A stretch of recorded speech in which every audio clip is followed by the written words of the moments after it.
কোনটার দাম চলতেছে? এই যে এটা এই বছরটা এই যে এটা জি জি কত চাইছিলেন?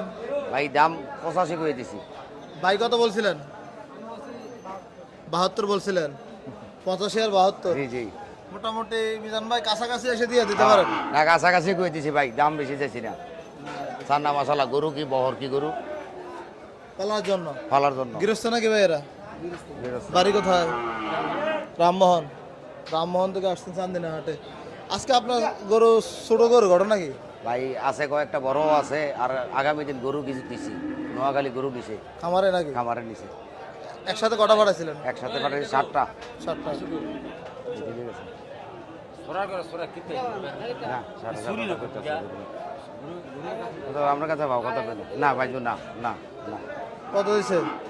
তারা 73,000 করতেছে, 77,500 বলেছে আরেকজনে। আরেকজনে? মানে কাস্টমার আছে? আছে কাস্টমার আছে। এটা কেমন চাচ্ছিলেন ভাই এটা? ভাই, এটা দাম চাচ্ছি 95। 95 চাচ্ছিলেন? হ্যাঁ কেমন বেচা বিক্রি টার্গেট? না, তারা 85 কইতাছে। আচ্ছা, আরো কিছু বাইলে দিয়ে দিবেন। হ্যাঁ হ্যাঁ এটার কি অবস্থা? এটা দেশি গরু না? হ্যাঁ, এটা দেশি গরু। এটা কত বেচা বিক্রি ভাই? এটা ভাই দাম চাইছি 90। 90,000। হ্যাঁ। কত হলে দিবেন? ওই তো এটা ভাই 82-83 কয়। 82-83 বলে? হুম। আচ্ছা, ঠিক আছে মিজান ভাই, আপনাকে অসংখ্য ধন্যবাদ। আসসালামু আলাইকুম। ওয়ালাইকুম সালাম ওয়া রাহমাতুল্লাহি ওয়া বারাকাতুহু।